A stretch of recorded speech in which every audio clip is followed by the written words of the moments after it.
Nơi đây mình được vui chơi. Nơi đây chúng mình được học tập.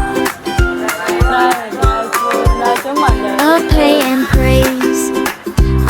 Pray and Praise Christian School không chỉ là một ngôi trường, đó là nơi ước mơ được nuôi dưỡng, nơi những tấm lòng được yêu thương, nơi đức tin được gây dựng.